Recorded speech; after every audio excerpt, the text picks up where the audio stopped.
안녕하세요, 홍별이사입니다. 아, 네. 안녕하세요. 홍인지 변리사님, 그래서 동기이고, 지금은 하이바이피라는 자격 회사를 운영하고 있는 변리사 신진현이라고 합니다. 반갑습니다.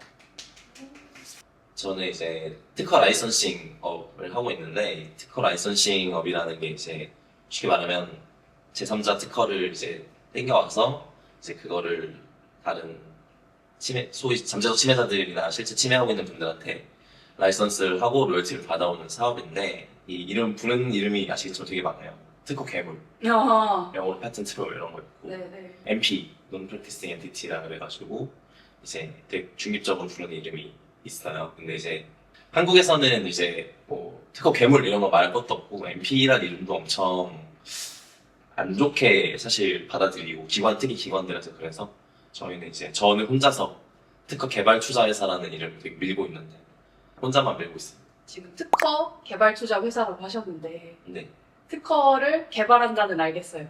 특허를 만든다는 거겠죠? 네, 그쵸.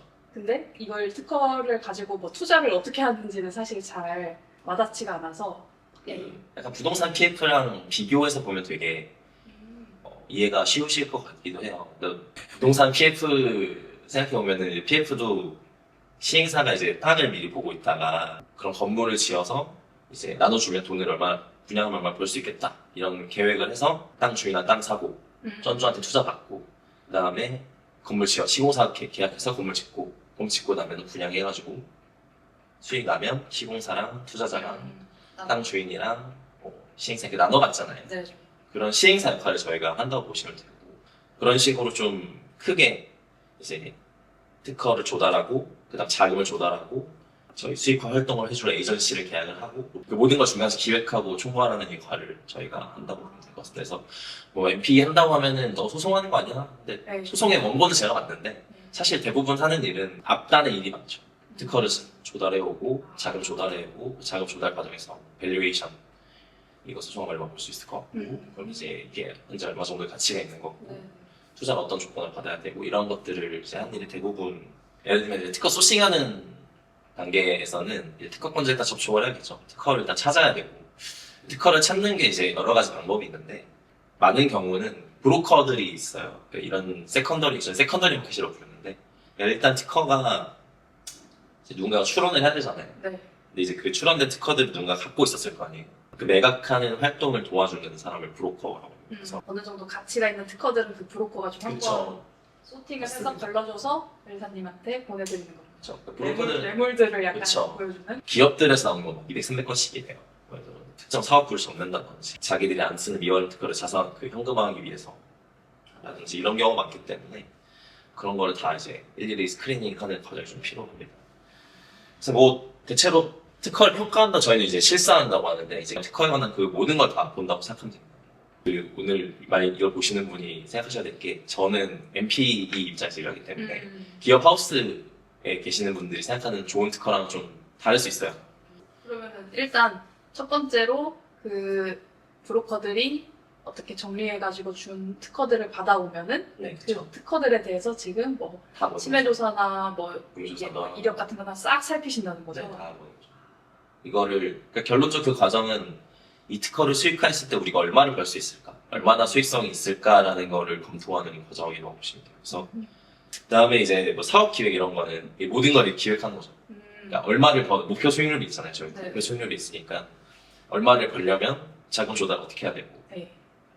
누구를 쓰고, 저희가 또 특허 포트폴리오마다 이제 소송을 해야 되는 상대방이 어느 정도 정해져 있잖아요. 네. 침해 제품이라는 게 있기 때문에 그런 그 기업들의 성향을 좀 조사를 해서, 그러니까 수익을 언제쯤 낼 건지, 그럼 이제 이기면 얼마 떼가지 이런 것도 이제 세팅하고, 이런 일을 전부 다 저희가 하고, 또 이제 가장 중요한 일 중 하나는 전주한테 가서 PT하는 거죠. 아, 네, 이번 전주한테 가서 사업에 이제- 대해서 이렇게 될 거니까 돈을 얼마 주세요. 그렇죠. 전주한테 가서 PT하는 게 제일 중요하고, 특허권자한테 또 가서 PT해야 되고, 뭐 그런 일들을 사업 기회로 저는 이렇게 부르고 있습니다. 그리고 또 이제 어떻게 생각하면 그 MP 비즈니스라면 수익이 이런 식으로 들쭉날쭉하거든요. 네. 왜냐면 이겼을 때 이렇게, 네. 근데 그 사이에 다 돈 쓰는 일이잖아요. 네. 엄청 많이 쓰잖아요. 그러니까 이제 좀 자체적으로 특허 포트폴리오를 개발해가지고 좀 수익 구조를 좀 다변화하고 안정적으로 만들어보자, 이런 니즈가 좀 저희가 있어서 이제 연구자분들도 모시고 저희 통신표준 특허 좀 개발을 해보려고. 그래서 그런 건 이제 저희 장기 플랜이고. 지금 소개해주신 일 하나하나가 되게 중요하고 큰 일 같은데 그 큰 일이 되게 많은 것 같거든요. 뭐 걸려있는 뭔가 이런 관계도 다양하고 많고 굉장히 다양한 일을 하시는 거예요. 그렇죠. 근데 기본적으로는 그냥 누군가를 뭔가 평가하고 누군가 설득하는 일이니까 또 어떻게 생각하면 호흡이 되게 길어요. 저도 명세 썼을 때는 좀 힘들었던 것 중에 하나가 호흡이 되게 짧잖아요. 네. 이 일은 좀 호흡이 길고 일정 자체를 제가 세팅할 수 있는 부분이 좀 커가지고 순수히 하나의 프로젝트를 하기 위해서 드는 뭐 양은 적지 않은데 적당한 기한 내에 제가 원하는 일정 내 일을 처리하는 거는 그렇게까지 고되진 않은 것 같아요. 또 어떻게 생각하면 제가 하는 일이니까 집시게 되더라고요. 자기 내 회사, 내 회사, 내 일이니까, 내 거니까. 저 약간 아까 계속 설명 들으면서 그런 생각했거든요. 그 영화 옛날 영화 때 김혜수랑 정지현 나온 도둑들이라는 영화. 거기서 이제 도둑인가요? 그러니까 그 개념만 빼고 뭘 훔친다는 개념만 빼고 근데 진짜 그렇게 바라보시는 분 되게 많아요. 그래서 그 뭔가 하나의 프로젝트를 달성하기 위해서 여기 전문가 섭외하고 그 이거 뭐야 그렇죠. 시떡검 그 맞아요. 섭외하고 이렇게 섭외해서 문따기 전문가, 네. 어떤 전문가. 해가지고 다 섭외해가지고 팀 만들어 놓고 각자 뭐 정해진 일 해가지고 훔치면 이제 그거 다 나눠갖고 정산하고 끝. 비슷하긴 한데 도둑의 비교는 좀 좀 비교할 만한. 찝찝하네요. 어, 네. 아무튼 어떻게 하다가 이런 쪽에 관심을 가지게 되시고 실제로 지금 본인이 이 회사를 창립하신 거잖아요. 그렇죠. 어떻게 하다가 그렇게 회사를 만드는 수준까지 가게 됐는지. 저도 처음에 이제 특사 다녔었죠. 특사가 이제 파인트커라고. 그때 당시에 제가 생각하기에는 그때 당시에 파인트커 다니시던 분들 중에 진짜 에이스급 일잘러가 나왔던 것 같아요. 그 진짜 기계들, 기계처럼 일을 하시는데 일도 되게 정확하게 하시고 빨리 하시고 그리고 퀄리티 되게 잘 잡으시고 네. 옆에서 보고 있으면 아 나는 이 사람들이랑 경쟁해서는 절대 안 되겠다. 잘 되긴 힘들겠다. 내가 잘하는 게 이게 아니구나. 저는 막 영세서 하나 쓸 때 너무 고통스러운 거예요. 네. 그걸 너무 잘하시는 분들 보면서 출원 시장에서 내가 끝까지 갔을 때 잘 되기 너무 힘들겠다. 네네. 그럼 뭐 하지 했는데 이제 그런 거였죠. 저는 특허, 그러니까 변리사도 결국 어떤 특정 생산직 같은 거 생각하거든요. 특히 어소 관점에서는. 그러니까 영세서를 고객의 납기에 맞춰서 영세서라는 작업물을 생산해내는 일이잖아요. 그게 생산해내는 게 유형물이 아닐 뿐이지 어떤 데이터를 계속 만들어내는 거잖아요. 근데 나는 뭔가 생산하는 사람인데 내가 생산한 물건이 사실 어떻게 쓰이는지 그 가치를 잘 몰라요.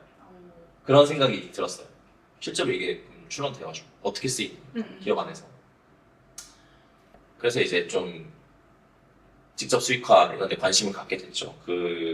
아무래도 원래 우리가 고객, 특히 출원변리사 입장에서 고객들한테 특허를 왜 내셔야 돼요? 왜 내셔야 됩니다. 설명을 할 때 대체로 좀 간접적인, 특히 한국 특허 출원 설명할 때는 되게 간접적인 효과 위주로 설명하잖아요. 이걸 내고 등록을 받으면 기업 가치가 올라가고 좀먼 얘기들을 대출로 많이 담보 하죠. 대출을 받을 수 있고 뭐 자산으로서 가치가 나중에 뭐 기술등에 상장할 때 도움 되고 이런 얘기를 하시잖아요. 근데 그건 사실 이제 간접적인 효과인 거고 그 간접적인 효과가 있으려면은 직접 효과가 전제가 되어 있잖아요.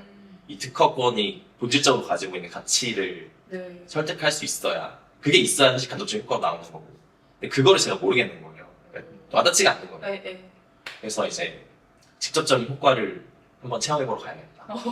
그런 생각이 들어서 이제 직접 수익화를 하는 와 관련한 업무를 하는 곳을 가고 싶었죠. 그래서 근데 딱 퇴사를 했는데 못 고르고 퇴사를 안 고르고 퇴사했어요. 그냥 아무 생각 없이 원래는 그때 바디 프로필 찍을 생각이었어요. 3개월 쉬면서. 근데 흐름 이거 미쳤다. 어디로 튈지 모르겠다. 이제 원래 바디 프로필 찍을 생각이었는데 KPA에 들어갔죠. 인터넷 디스커버 시행 뭔가 뜬 거예요. 2년 차부터 보시더라고요. 원래 거의 잘 안 모으거든요. 네. 가르쳐주기가 힘든 업계라서 기본적으로 좀 할 줄 아는 애들을 데리고 오려고 하거든요. 그래가지고 근데 2년 차부터 뽑으신 거예요. 네. 그래서 딱이네. 그쵸. 그 뽑힌 이유가 뭔지 물어보셨어요 나중에? 나중에 물어봤는데 네. 그때 듣기로는 이제 약간 젊은 피가 필요했다. 왜냐면 다들 5년차 변리사님들이시니까 좀 얘가 신선한 느낌이 있었나 봐요. MG 약간 MG MG 느낌이 있었나 봐요. 그래가지고 되게 그 논쟁이 심했다고 하더라고요. 호불호 많이 갈릴 사이. 혼자 말자 걸려가지고. 완전 갈릴 사이. 네, 그래서 아이디라는 회사에 처음에 입성을 하게 됐죠. 어. 이제 뭐 소프트웨어 이런 거 별명 음. 막 던져주시더라고요. 기존에 우리나라에서 특허 수익화나 특허 수익화 대응 업무 한다. 네. 그러면 이제 보통 삼성, LG, 뭐 나중에는 펜텍 이런 회사들이잖아요. 그런 회사 출신들이 많잖아요. 그런 분들은 보통 이제 메모리, 통신, 뭐 반도체 이런 것들이니까 이제 컴퓨터를 볼 사람이 별로 없었나 보죠. 그래서 제가 이제 그런 걸 맡게 됐죠. 그 회사가 되게 잘 맞으셨나 보다. 그 업무가 아이디에서 했던 업무. 뭐 사실 좀 스트레스도 많이 받기는 했는데 내가 이 일을 왜 하고 있지 이런 스트레스는 안 받았던 거죠. 내가 뭘 하고 있는지 똑바로 알고 있고 그 결과를 알고 있잖아요. 그런 게 좀 컸던 것 같아요. 그래서 좀 그런 부분에선 잘 맞는 것 같습니다. 또 저 스스로 이 비즈니스가 왜 있어야 되지, MP라는 비즈니스가 왜 존재해야 되는지에 대해서 사실 되게 부정적인 의견도 많잖아요. 저는 긍정적인 의견을 저 스스로 저에게 설득할 수 있겠더라고요. 재밌었죠. 이 일이 할만했죠. 특허를 가지고 어떤 수익을 창출하는 것 중에 저희가 알만한 유명한 사건이 있나요? 그 일단은 사실 이런 그 저희 같은 비즈니스는 이제 결국 최종적으로는 라이센시랑 합의를 하게 되잖아요. 근데 당연히 끝까지 가서 재판에서 편결이 나는 경우에 그 편결 금액이 공개가 되니까 네. 괜찮은데 문제가 없는데 거의 90% 이상은 이제 중간에 합의로 끝났는데 네. 그 합의 계약서 안에 너네가 이제 얼마에 합의했는지 어떤 조건을 합의했는지를 공개하지 말 것. 그게 써 있어요? 때로는 뭐 가능하면 합의했다는 사실도 뉴스에 나온 것만 네네. 몇 가지 얘기를 하면 이제 전에 거기부 장관 이제 거기부 장관이시더라고요. 저 찾아봤는데 이종호 장관님이 이제 좀 유명하시죠.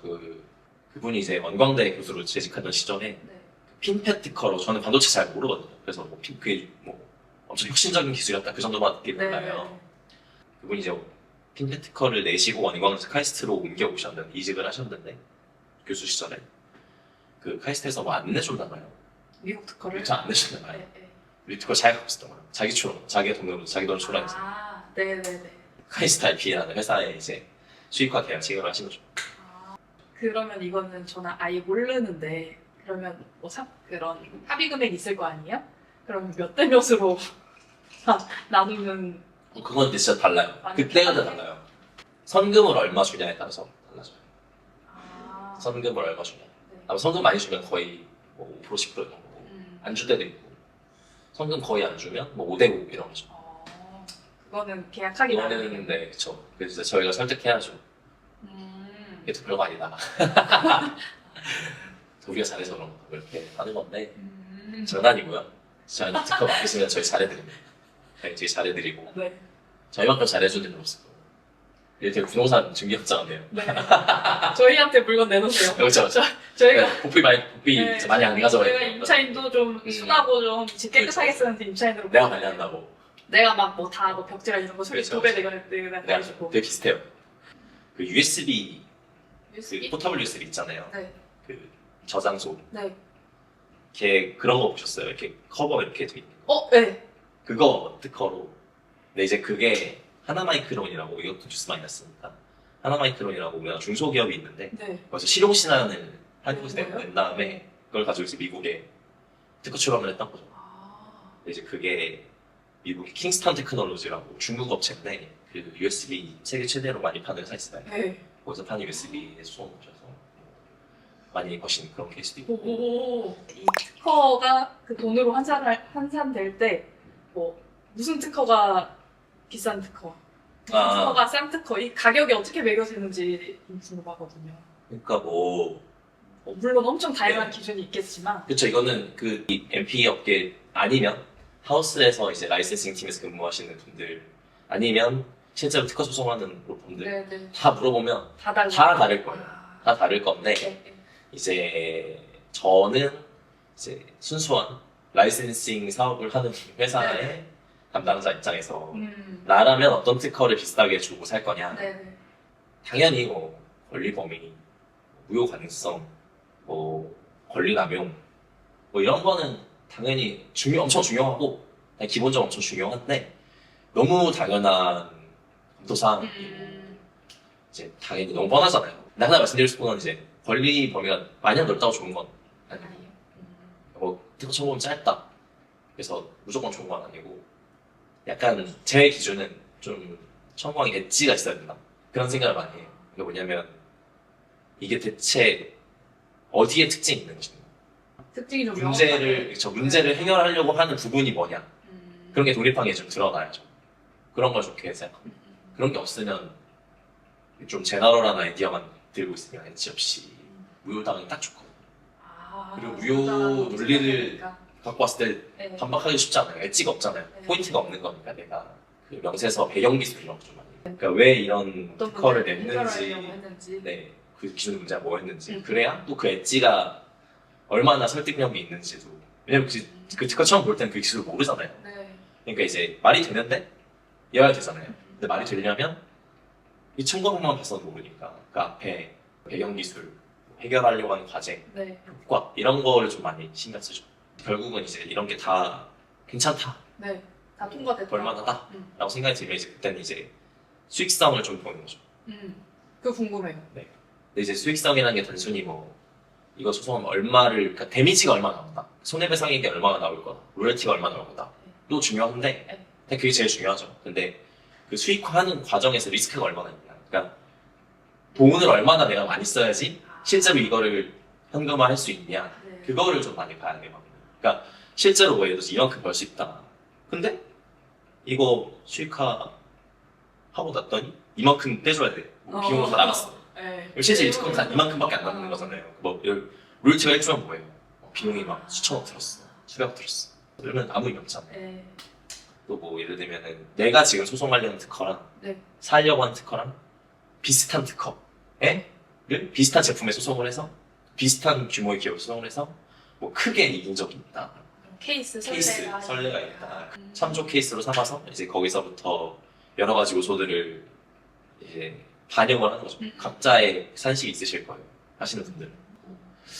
이제 리스크 같은 건데 뭐 결론부터 얘기를 하면은 제 생각에 리스크 낮은 특허가 약간 4종류 정도 있는 것 같은데 리스크를 낮추는 거죠. 낮추는 팩터죠. 낮추는 팩터가 첫 번째 표준이냐, 두 번째는 한 번 이제 이겨봤냐, 그 레코드가 있는 특허냐, 그 특허 가지고 한번 이겼다, 레코드가 있다, 이미 써먹은 이미 써먹은 특허. 그리고 특정 타입의 특허들은 약간 1번, 2번 아니어도 표준 이건 아니어도 리스크가 적은 경우가 있어요. 뭐죠? 리스크가 상대적으로 적은 경우. 그것도 이제 말씀드릴 거고. 네. 네 번째는 이제 외적 조건이 좀 좋은 특허. 특허 외적으로 좀 네. 여러 가지 좋은 것들이 있는 그런 특허들인데 하나 말씀드리면 네. 표준 특허는 당연히 어느 정도 들어보셨을 거고 이거 보시는 분들도 다들 들어보셨겠지만 그러니까 이제 예를 들면 비슷한 수준의 이 로열티가 나오는 표준 특허랑 비표준 상용 특허 있다. 표준 특허라고 하면 이제 와이파이, LTE, 뭐 코덱 이런 거죠. 그러면은 표준 특허는 기본적으로 침해를 입증하는 게 되게 쉽잖아요. 근데 표준 특허는 그냥 그 스펙 가져와가지고 매칭시키면 침해가 어느 정도 이제 일단은 되는 거잖아요. 물론 그 안에서 뭐 구현 이슈가 있을 수 있는데 그래서 비용이 훨씬 적게 들겠죠. 침해를 입증하기 위한 비용이 훨씬 적게 들고 그러니까 이제 같은 수준의 로열티가 나오더라도 드는 비용이 확 줄어드니까 표준 특허가 가치 높은 거죠. 상용 특허도 그래서 그게 가능한 게 이제 아까 말씀드렸듯이 리스크를 극도로 줄이는 게 네. 이미 한 번 이겼다. 그러면 첫 번째 소송에서 이미 제기 가능한 여러 가지 이슈들을 다 어느 정도 해결을 했을 거 아니에요. 네. 그러니까 이제 두 번째부터는 되게 비용도 많이 줄고 리스크 줄고 그러면 이제 그런 것들은 한 번 소송 이겼을 때 이제 내다 놓으면 비싸게 사가려고 하시는 데좀 있겠죠. 그러면 세 번째는 이제 뭐 이제 리스크가 적은 유형의 특허다 이런 게 뭐냐면 소프트웨어 특허 같은 거는 좀 리스크가 큰 거죠. 기부 특허 생각해보면 그 기부 특허는 되게 좀 간단하거든요. 침해도 되게 쉬워요. 네. 시청공항이랑 이거랑 제품이랑. 비교해서 딱 눈에 보이잖아요. 네. 바로 해석 이슈도 그렇게 많지 않고 그리고 로열티 산정도 엄청 쉬워요. 부품이 많이 없잖아요. 부품 개수가 그렇게 많지 않은 경우가 있잖아요. 소프트웨어 특허는 그러면 윈도우 11부터 파일 탐색기 이게 탭 생긴 거 같아요.